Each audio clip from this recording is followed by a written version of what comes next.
इस कार्यक्रम के पुण्यार्चक हैं श्री राजेंद्र प्रसाद जी जैन, श्रीमती ममता जी जैन, श्री प्रशांत जी जैन, श्रीमती दिव्या जैन, पारस जैन, श्री भरत जैन, श्रीमती सौम्या जैन एवं समस्त परिवार, मुंबई।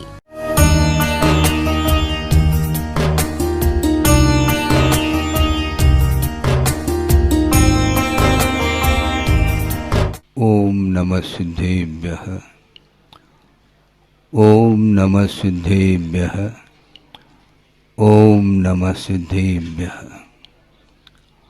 नमः श्री वर्धमानाय निर्धूतकलिलात्मने सालोकानां त्रिलोकानां यद्विद्यादर्पणायते। अहिंसा परमो धर्म की, महावीर भगवान की प्रातः स्मरणीय परम पूजाचार्य गुरुवर श्री विद्यासागर जी मुनि महाराज की जय।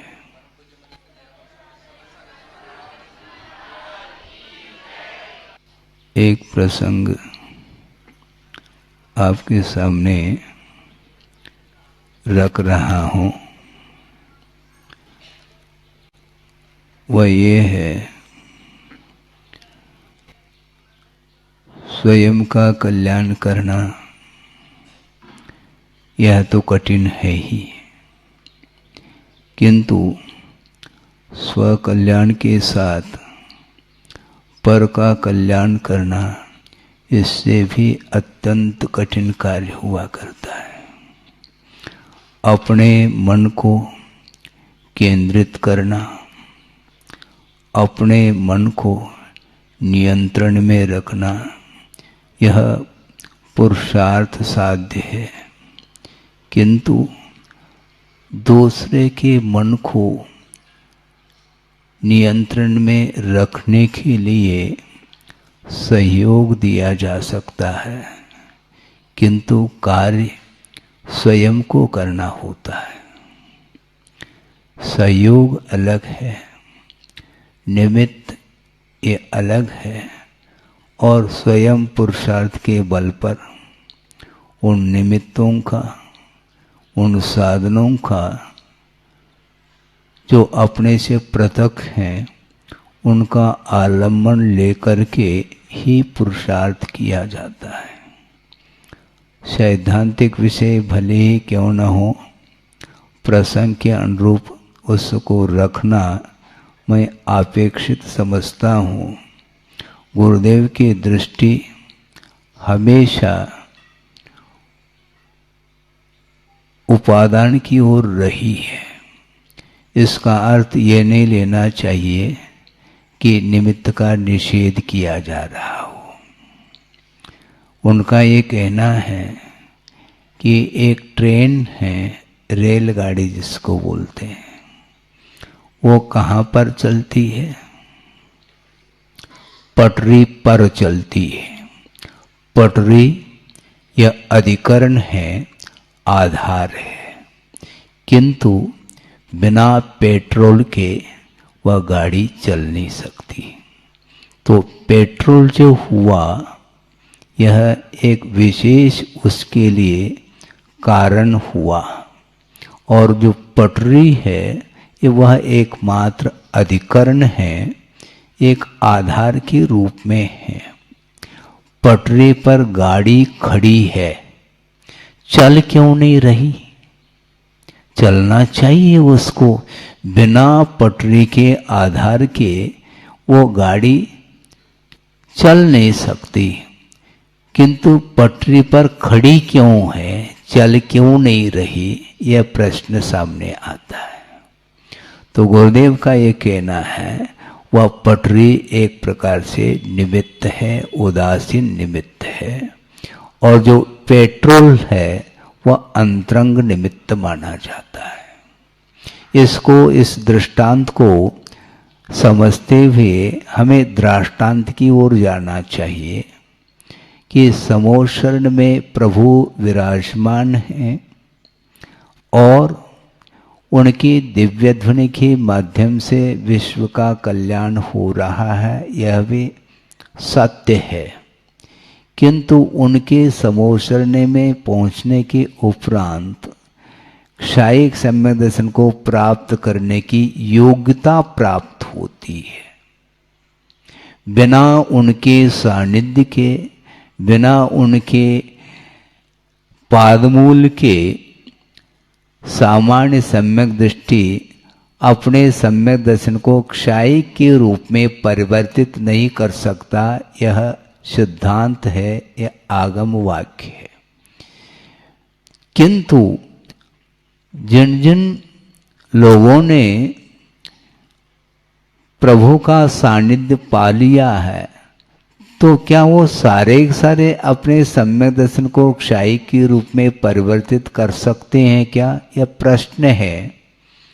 करें अनिवार्य नहीं, किंतु उस रेंज में जाने के बाद विशुद्धि उनके निमित्त से बढ़ सकती है, बढ़ती है, किंतु अनिवार्य रूप से बढ़े ये नियामक नहीं है। इसको बोलते हैं योग्यता। इसलिए गुरुदेव हमेशा योग्यता का मूल्यांकन करते हुए आगे बढ़ते हैं। बार बार वो आगम के आधार से ही हम लोगों को संबोधित करते आए हैं। वो इसलिए करते हैं कि अच्छे से अच्छे निमित्त मिलने के उपरांत भी कार्य संपादित हो, ये अनिवार्य नहीं है। मैं निमित्त को गौण करना चाह रहा हूँ अथवा नकारना चाह रहा हूँ, ऐसा नहीं।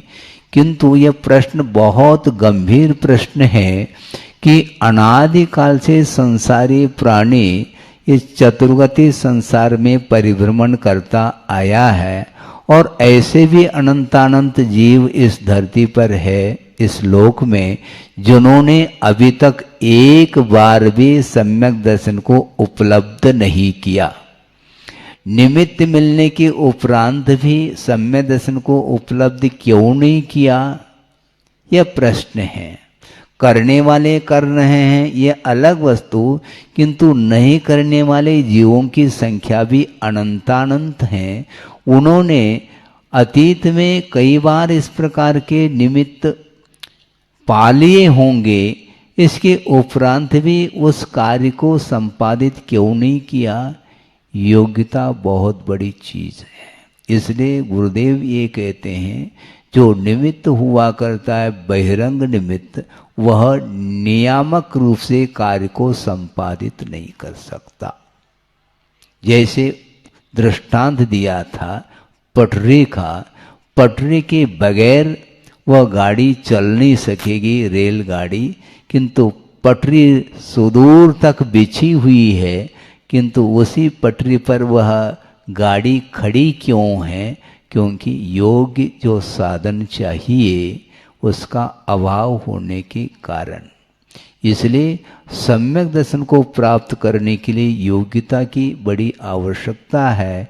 एक इंद्रिय से लेकर के असंगी पंचेंद्रिय तक जितने भी जीव हैं, वो सारे के सारे, उनके अंदर शक्ति तो विद्यमान है, किंतु उसकी अभिव्यक्ति के लिए योग्यता की बड़ी आवश्यकता है। बिना हे और उपादेय का अर्थ क्या होता है? हे का अर्थ छोड़ने योग्य वस्तु, उपादेय का अर्थ ग्रहण करने योग्य वस्तु, ये दो हैं। इन दोनों का परिज्ञान जो होता है वह बिना मन के संभव नहीं है। यह जहर है और ये अमृत है। इस प्रकार का ज्ञान असंगी को प्राप्त नहीं हो सकता, संगी को ही होगा। विचार विमर्श करने की क्षमता जिसके अंदर है वह समनस्क अर्थात मन सहित जीव माना जाता है। ये अनिवार्य है सम्यक दर्शन को प्राप्त करने के लिए। किंतु इस प्रकार के जो निमित्त हैं, ये प्राप्त करने के उपरांत भी जिसके अंदर योग्यता जागृत नहीं होती, उसके लिए बहिरंग निमित्त कार्यकारी सिद्ध नहीं होता। मैं ये कह रहा था कि समोसरण में साक्षात प्रभु विराजमान हैं और वहाँ पर समोसरण में सम्यक दृष्टियों का प्रवेश हो चुका है, और केवली भगवान का अथवा तीर्थंकर का पादमूल मिलने के उपरांत भी वह सम्यक दर्शन क्षायी के रूप में परिवर्तित क्यों नहीं हो पा रहा है, इसको बोलते हैं उपादान। इसलिए आचार्य महाराज का बार बार कहना है, निमित्त पुण्य के उदय में निमित्तों का समागम मिल जाता है, किंतु उसका सदुपयोग करने की योग्यता भी जागृत होनी चाहिए। तो योग्यता मान लो किसी के अंदर है और वह उपदेश का प्रभाव पड़ सकता है, किंतु उपदेश का प्रभाव किसका पड़ेगा, यह मेन प्रश्न है। बहुत अच्छा विषय है, इसको आप ध्यान से सुनेंगे कि आगम में एक उल्लेख आया, प्रसंग आया है, और सागर में सन 80 की बात है, षटखंड आगम की वाचना, धवला ग्रंथ की वाचना चल रही थी और अनेकानेक विद्वान उपस्थित थे और गुरुदेव संग सहित वहाँ पर विराजमान थे और धवला की वाचना प्रारंभ हुई। उसमें एक प्रसंग आया था जो बहुत ही मार्मिक विषय को लेकर के वह प्रसंग आपके सामने रखा जा रहा है। वह ये है कि सम्यक दर्शन की जो उत्पत्ति होती है उसमें कुछ बहिरंग कारण हैं, जिसमें जाति स्मरण, जनबिंब दर्शन, देववृद्धि दर्शन, धर्म श्रवण, वेदनानुभव, जन महिम दर्शन इत्यादि अनेक प्रकार के सम्यक दर्शन की उत्पत्ति में ये बहिरंग कारण है, अंतरंग कारण नहीं। अब प्रश्न ये है कि धर्म श्रवण के माध्यम से सम्यक दर्शन की उत्पत्ति होती है। आप ध्यान दें, क्योंकि ये विषय सिद्धांत का है, इसलिए लेकिन बहुत सरल शब्दों में बताने का हम प्रयास कर रहे हैं, जिसके माध्यम से आप लोगों को भी वह आगम की गहराई आपको ज्ञात हो सके कि धर्म श्रवण के माध्यम से सम्यक दर्शन की उत्पत्ति होती है। और धर्म श्रवण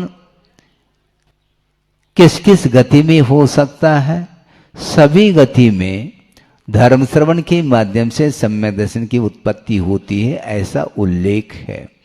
किंतु जो नरगति में रहने वाले, अधोगति में रहने वाले जो नारकी हैं, उनके पास भी सम्यक को उपलब्ध करने की योग्यता है और प्रथम पृथ्वी से लेकर के तीसरी पृथ्वी तक धर्म श्रवण के माध्यम से सम्यक दर्शन को प्राप्त कराया जा रहा है।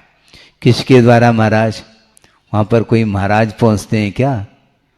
महाराज नहीं पहुंचते हैं, फिर कौन पहुंचते हैं महाराज? वहां पर देवों का आवागमन वहां तक होता है। कहां से कहां तक? प्रथम पृथ्वी से लेकर के तीसरी पृथ्वी तक जो देव हैं, सम्यक दृष्टि देव, वे उन नारकियों को सम्यक दर्शन को प्राप्त कराने के उद्देश्य को लेकर के वहां पर पहुंच जाते हैं और धर्म श्रवण के माध्यम से उनको सम्यक दर्शन प्राप्त कराते हैं। प्राप्त करने की योग्यता उन नारकियों में भी है, किंतु प्राप्त जो होगा उसके लिए बहिरंग कारण भी बहुत अनिवार्य सिद्ध होता है। तो देव वहां तक जाकर के उन नारकियों को, जो मिथ्या दृष्टि नारकी हैं, उनको सम्यक दर्शन प्राप्त करा रहे हैं। एक बात। दूसरी बात ये है, वहां पर जो नारकी हैं वो सारे मिथ्या दृष्टि ही हैं, ऐसा भी नहीं। सारे सम्यक दृष्टि ही हैं, ऐसा भी नहीं। कुछ सम्यक दृष्टि भी नारकी हैं और मिथ्या दृष्टि भी नारकी हैं। जो मिथ्या दृष्टि नारकी हैं उनको सम्यक को प्राप्त कराया जा रहा है देवों के द्वारा धर्म श्रवण के माध्यम से। यहां तक बात आ गई। अब चलिए धीरे से नीचे।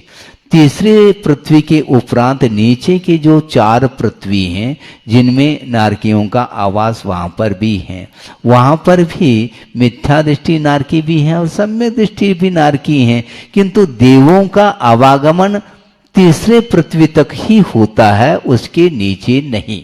अब प्रश्न ये खड़ा हुआ कि महाराज चतुर्थ पृथ्वी से लेकर के सप्तम पृथ्वी तक जो मिथ्यादृष्टि नारकी हैं, उनको धर्म श्रवण कराने के लिए देव तो जा नहीं सकते। फिर वहां पर धर्म श्रवण के माध्यम से सम्यक्त्व की उत्पत्ति नहीं होती। इसलिए उनकी जिज्ञासा ये है, पूर्व पक्ष बना करके आगमकार उत्तर दे रहे हैं कि शिष्य प्रश्न कर रहा है कि महाराज फिर चौथी पृथ्वी से नीचे रहने वाले जो मिथ्यादृष्टि नारकी हैं, उनको धर्म श्रवण कराने वाले देव तो जाएंगे नहीं। वहां पर रहने वाली जो स्थानीय सम्यक दृष्टि नारकी हैं, वे मिथ्या दृष्टि नारकियों को धर्म श्रवण करा करके सम्यक को उपलब्ध कराना चाहिए। ऐसी जिज्ञासा पूर्व पक्ष के रूप में रख करके उसका उत्तर दिया है। समझ में आ रहा है? देव तो जाएंगे नहीं, तो महाराज जो सम्यक दृष्टि नारकी है वह मिथ्या नारकियों को बिठा करके धर्म श्रवण करा ले। माई की व्यवस्था भी हो सकती है, लेकिन आचार्य कहते हैं ऐसा संभव नहीं। फिर किन निमित्तों से सम्यक की उत्पत्ति होगी? तो उत्तर दिया है जाति स्मरण के द्वारा और वेदनानुभव के माध्यम से सम्यक की उत्पत्ति होती है। तो धर्म श्रवण क्यों नहीं करा सकता एक नारकी सम्यक दृष्टि मिथ्या दृष्टि नारकी को? उत्तर बहुत ही मार्मिक उत्तर दिया है कि भव संबंधेन पुव्वेर संबंधेन वा परपर अनुगेज अनुगहाय भावानाम असंभवादो कहा। भाव इसका ये है कि परस्पर में अनुग्रह करने के भाव सम्यक दृष्टि नारकियों को भी नहीं हो सकता, क्योंकि भव संबंधी न वहाँ की ऐसा वातावरण है, ऐसा एक उस पर्यायगत इतनी विशेषता है कि एक दूसरे के प्रति अनुकंपा करुणा दया भाव धारण करके वो मिथ्या दृष्टियों की नारकियों को सम्यक दर्शन प्राप्त कराने का भाव नहीं हो सकता। इससे स्पष्ट है दूसरे के ऊपर अनुग्रह करने के लिए स्वयं के ऊपर भी अनुग्रह होना अनिवार्य सिद्ध होता है। वो मध्य प्रदेश में बुंदेलखंड में और उसमें भी सिद्ध क्षेत्र में ही हुए हैं और कुछ अच्छे क्षेत्र में भी हुए हैं। इस प्रकार मैं सोचता था कि आचार्य महाराज सिद्ध क्षेत्र अच्छे क्षेत्र को क्यों चुनते हैं, जबकि बड़े बड़े जो महानगरी हैं जहाँ पर लाखों की करोड़ों की संख्या है, वहाँ पर जाकर के बड़ी प्रभावना होगी और होलसेल व्यापार उनका चलेगा। वो इस प्रकार क्षेत्र में आकर के क्यों चातुर्मास आदि करते हैं, ये मन में बार बार विचार आता था। अब वह सारा का सारा विकल्प हमारे शांत हो चुके हैं। इसलिए आगमकार ये कहते हैं कि आत्मा का जो विकास होता है वह विशेष द्रव्य क्षेत्र आदि के निमित्त को लेकर के होता है। दिल्ली है, बॉम्बे है, कलकत्ता है आदि आदि जो महानगरी माने जाते हैं, वहाँ पर 5 मिनट बैठ करके शांति के साथ हम अपने आवश्यक क्रियाओं को न कर सकेंगे न दूसरे को करा सकेंगे। इतना विशाल जो चतुर्विध संघ का निर्माण उन्होंने किया है, इसके अलावा भी जो ब्रह्मचर्य और ब्रह्मचारिणी के रूप में जो उन्होंने अपने माध्यम से आगम के माध्यम से इन लोगों को जो उपदेश आदि दे करके यहाँ तक ले आए हैं, इसमें एकमात्र शांतमय वातावरण उन्होंने चुना है। उसके बिना ये संभव नहीं। और ये प्रतिभा स्थले यहाँ पर चंद्रगिरी में आप देख रहे हैं, अभी मैं जंगल गया था, बिल्कुल सन्नाटा छाया हुआ था, वहाँ पर बिल्कुल शांत वातावरण है। उस वातावरण में रहने से ज़्यादा प्रयास करने की आवश्यकता नहीं, ऑटोमेटिक मन लग जाता है, उपयोग स्थिर हो जाता है और सारे सारे अन्य जो परिणाम हैं वह सारे सारे विस्मृत हो जाते हैं और एकाग्र होकर के अध्ययन ध्यान आदि करने के लिए ये वातावरण उपयुक्त माना जाता है। इस प्रकार 50-55 साल तक उन्होंने अपने आत्म साधना करते हुए अपने लक्ष्य को, ध्रुव लक्ष्य को नहीं भूलते हुए विश्व कल्याण करने के लिए जो पुरुषार्थ किया है और उसके माध्यम से उन्हें जो सफलता मिली है, वो सारा सारा दृश्य हमें आज वर्तमान में देखने को मिल रहा है। इस प्रकार भविष्य में इसमें उत्तरोत्तर वृद्धि उनके आशीर्वाद के माध्यम से, उनके दिए हुए जो संकेत हैं और मार्गदर्शन है, निर्देशन है, उनके आदेश हैं, उनको आत्मसात करते हुए उनके पद चिल्लों पर चलने का हम पुरुषार्थ करते हैं और बिना किसी विषयों की आकांक्षा रखे हम धर्म की आराधना और गुरु की उपासना करते हैं, तो निश्चित रूप से हमारा भी कल्याण अल्पकाल में हो सकता है। हो इस पवित्र भावना के साथ अहिंसा परमो धर्म की जय। एक प्रसंग आपके सामने रख रहा हूँ, वह ये है, स्वयं का कल्याण करना यह तो कठिन है ही, किंतु स्व कल्याण के साथ पर का कल्याण करना इससे भी अत्यंत कठिन कार्य हुआ करता है। अपने मन को केंद्रित करना, अपने मन को नियंत्रण में रखना, यह पुरुषार्थ साध्य है, किंतु दूसरे के मन को नियंत्रण में रखने के लिए सहयोग दिया जा सकता है, किंतु कार्य स्वयं को करना होता है। सहयोग अलग है, निमित्त ये अलग है, और स्वयं पुरुषार्थ के बल पर उन निमित्तों का, उन साधनों का जो अपने से पृथक हैं, उनका आलम्बन लेकर के ही पुरुषार्थ किया जाता है। सैद्धांतिक विषय भले ही क्यों न हो, प्रसंग के अनुरूप उसको रखना मैं अपेक्षित समझता हूँ। गुरुदेव की दृष्टि हमेशा उपादान की ओर रही है। इसका अर्थ ये नहीं लेना चाहिए कि निमित्त का निषेध किया जा रहा हो। उनका ये कहना है कि एक ट्रेन है, रेलगाड़ी जिसको बोलते हैं, वो कहाँ पर चलती है? पटरी पर चलती है। पटरी यह अधिकरण है, आधार है, किंतु बिना पेट्रोल के वह गाड़ी चल नहीं सकती।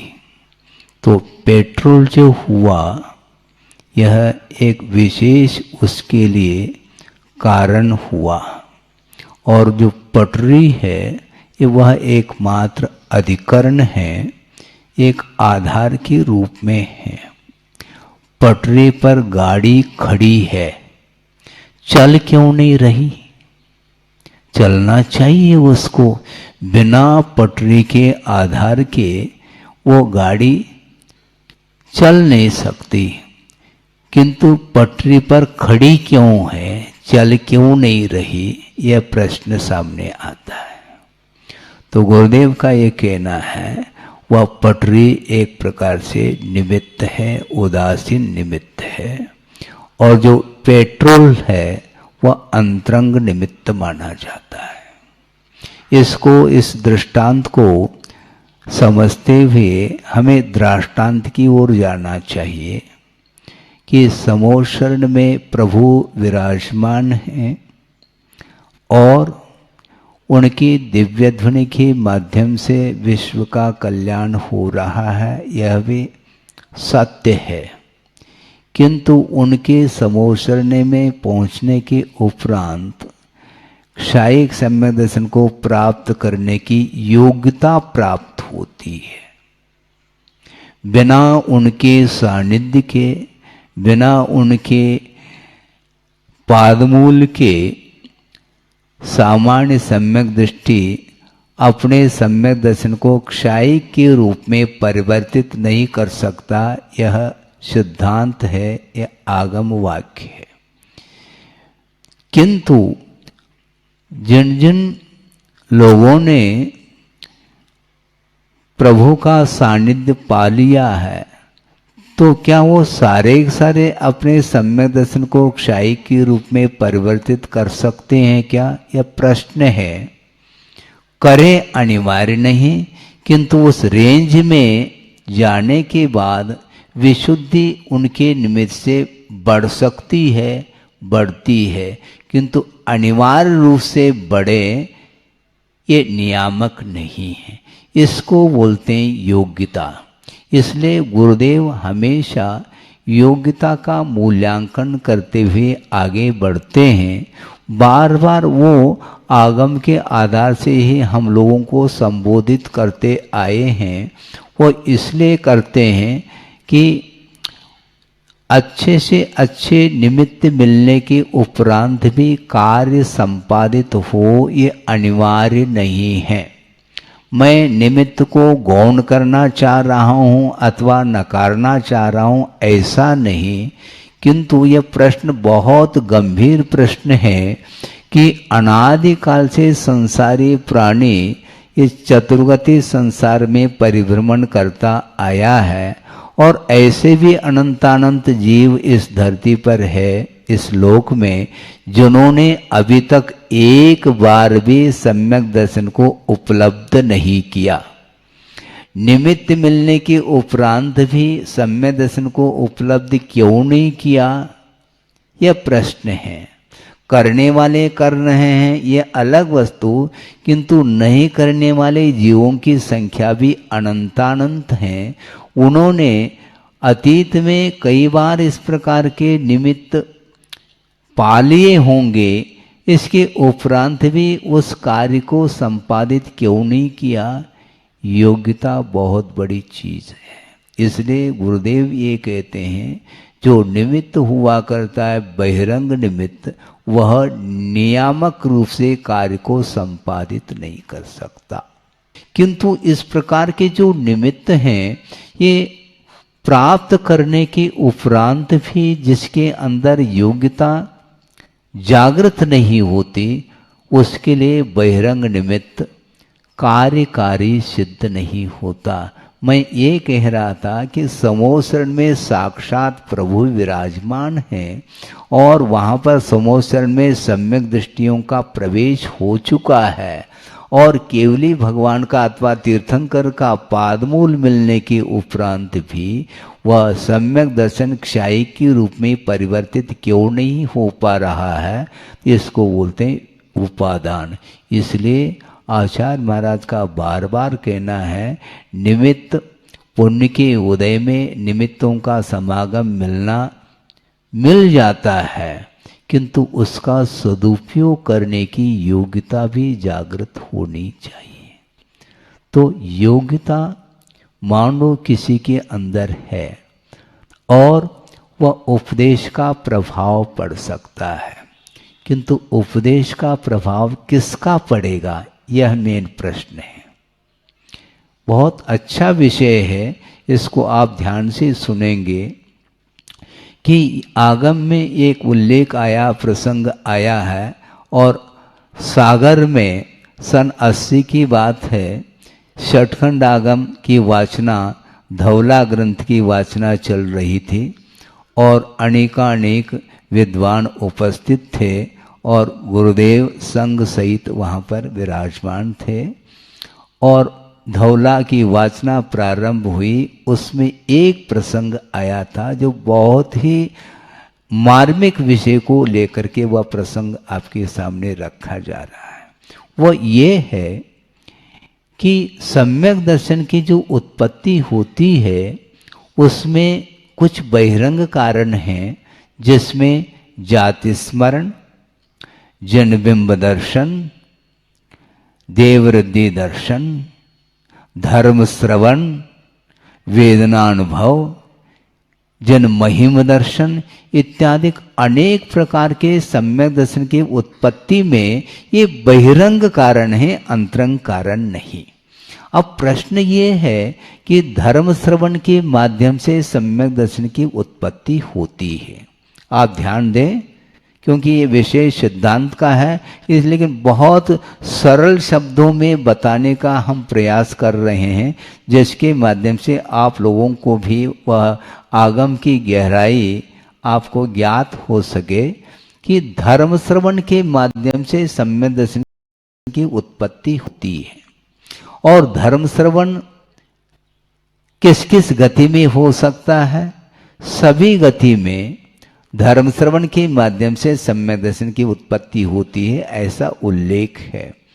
किंतु जो नरगति में रहने वाले, अधोगति में रहने वाले जो नारकी हैं, उनके पास भी सम्यक को उपलब्ध करने की योग्यता है और प्रथम पृथ्वी से लेकर के तीसरी पृथ्वी तक धर्म श्रवण के माध्यम से सम्यक दर्शन को प्राप्त कराया जा रहा है। किसके द्वारा महाराज? वहां पर कोई महाराज पहुंचते हैं क्या? महाराज नहीं पहुंचते हैं। फिर कौन पहुंचते हैं महाराज? वहां पर देवों का आवागमन वहां तक होता है। कहां से कहां तक? प्रथम पृथ्वी से लेकर के तीसरी पृथ्वी तक जो देव हैं, सम्यक दृष्टि देव, वे उन नारकियों को सम्यक दर्शन को प्राप्त कराने के उद्देश्य को लेकर के वहां पर पहुंच जाते हैं और धर्म श्रवण के माध्यम से उनको सम्यक दर्शन प्राप्त कराते हैं। प्राप्त करने की योग्यता उन नारकियों में भी है, किंतु प्राप्त जो होगा उसके लिए बहिरंग कारण भी बहुत अनिवार्य सिद्ध होता है। तो देव वहां तक जाकर के उन नारकियों को, जो मिथ्या दृष्टि नारकी हैं, उनको सम्यक दर्शन प्राप्त करा रहे हैं। एक बात। दूसरी बात ये है, वहां पर जो नारकी हैं वो सारे मिथ्या दृष्टि ही हैं, ऐसा भी नहीं। सारे सम्यक दृष्टि ही हैं, ऐसा भी नहीं। कुछ सम्यक दृष्टि भी नारकी हैं और मिथ्या दृष्टि भी नारकी हैं। जो मिथ्या दृष्टि नारकी हैं उनको सम्यक को प्राप्त कराया जा रहा है देवों के द्वारा धर्म श्रवण के माध्यम से। यहां तक बात आ गई। अब चलिए धीरे से नीचे। तीसरे पृथ्वी के उपरांत नीचे की जो 4 पृथ्वी हैं, जिनमें नारकियों का आवास वहां पर भी है, वहां पर भी मिथ्या दृष्टि नारकी भी है और सम्यक दृष्टि भी नारकी है, किंतु देवों का आवागमन तीसरे पृथ्वी तक ही होता है, उसके नीचे नहीं। अब प्रश्न ये खड़ा हुआ कि महाराज चतुर्थ पृथ्वी से लेकर के सप्तम पृथ्वी तक जो मिथ्या दृष्टि नारकी हैं, उनको धर्म श्रवण कराने के लिए देव तो जा नहीं सकते। फिर वहां पर धर्म श्रवण के माध्यम से सम्यक की उत्पत्ति नहीं होती।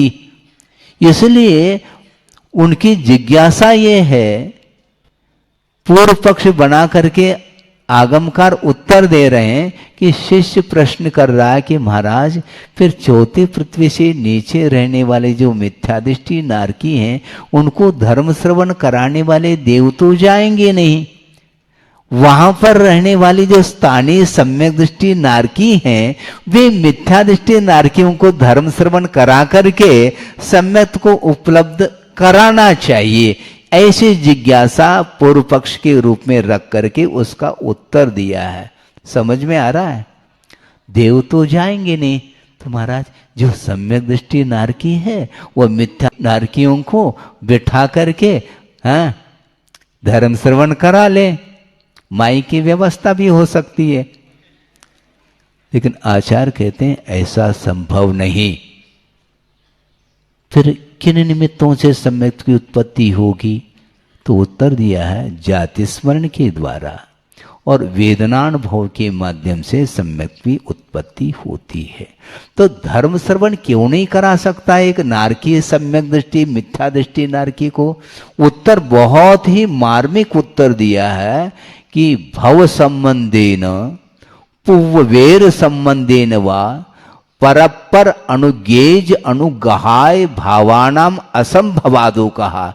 भाव इसका ये है कि परस्पर में अनुग्रह करने के भाव सम्यक दृष्टि नारकियों को भी नहीं हो सकता, क्योंकि भव संबंधी न वहाँ की ऐसा वातावरण है, ऐसा एक उस पर्यायगत इतनी विशेषता है कि एक दूसरे के प्रति अनुकंपा करुणा दया भाव धारण करके वो मिथ्या दृष्टियों की नारकियों को सम्यक दर्शन प्राप्त कराने का भाव नहीं हो सकता। इससे स्पष्ट है दूसरे के ऊपर अनुग्रह करने के लिए स्वयं के ऊपर भी अनुग्रह होना अनिवार्य सिद्ध होता है। वो मध्य प्रदेश में बुंदेलखंड में और उसमें भी सिद्ध क्षेत्र में ही हुए हैं और कुछ अच्छे क्षेत्र में भी हुए हैं। इस प्रकार मैं सोचता था कि आचार्य महाराज शुद्ध क्षेत्र अच्छे क्षेत्र को क्यों चुनते हैं, जबकि बड़े बड़े जो महानगरी हैं जहाँ पर लाखों की करोड़ों की संख्या है, वहाँ पर जाकर के बड़ी प्रभावना होगी और होलसेल व्यापार उनका चलेगा। वो इस प्रकार क्षेत्र में आकर के क्यों चातुर्मास आदि करते हैं, ये मन में बार बार विचार आता था। अब वह सारा का सारा विकल्प हमारे शांत हो चुके हैं। इसलिए आगमकार ये कहते हैं कि आत्मा का जो विकास होता है वह विशेष द्रव्य क्षेत्र आदि के निमित्त को लेकर के होता है। दिल्ली है, बॉम्बे है, कलकत्ता है आदि आदि जो महानगरी माने जाते हैं, वहाँ पर 5 मिनट बैठ करके शांति के साथ हम अपने आवश्यक क्रियाओं को न कर सकेंगे न दूसरे को करा सकेंगे। इतना विशाल जो चतुर्विध संघ का निर्माण उन्होंने किया है, इसके अलावा भी जो ब्रह्मचर्य और ब्रह्मचारिणी के रूप में जो उन्होंने अपने माध्यम से आगम के माध्यम से इन लोगों को जो उपदेश आदि दे करके यहाँ तक ले आए हैं, इसमें एकमात्र शांतमय वातावरण उन्होंने चुना है। उसके बिना ये संभव नहीं। और ये प्रतिभा स्थले यहाँ पर चंद्रगिरी में आप देख रहे हैं, अभी मैं जंगल गया था, बिल्कुल सन्नाटा छाया हुआ था, वहाँ पर बिल्कुल शांत वातावरण है। उस वातावरण में रहने से ज़्यादा प्रयास करने की आवश्यकता नहीं, ऑटोमेटिक मन लग जाता है, उपयोग स्थिर हो जाता है और सारे अन्य जो परिणाम हैं वह सारे विस्मृत हो जाते हैं और एकाग्र हो करके अध्ययन ध्यान आदि करने के लिए ये वातावरण उपयुक्त माना जाता है। इस प्रकार 50-55 साल तक उन्होंने अपने आत्म साधना करते हुए अपने लक्ष्य को, ध्रुव लक्ष्य को नहीं भूलते हुए विश्व कल्याण करने के लिए जो पुरुषार्थ किया है और उसके माध्यम से उन्हें जो सफलता मिली है, वो सारा दृश्य हमें आज वर्तमान में देखने को मिल रहा है। इस प्रकार भविष्य में इसमें उत्तरोत्तर वृद्धि उनके आशीर्वाद के माध्यम से, उनके दिए हुए जो संकेत हैं और मार्गदर्शन है, निर्देशन है, उनके आदेश हैं, उनको आत्मसात करते हुए उनके पद चिल्लों पर चलने का हम पुरुषार्थ करते हैं और बिना किसी विषयों की आकांक्षा रखे हम धर्म की आराधना और गुरु की उपासना करते हैं, तो निश्चित रूप से हमारा भी कल्याण अल्पकाल में हो सकता है। हो इस पवित्र भावना के साथ अहिंसा परमो धर्म की जय।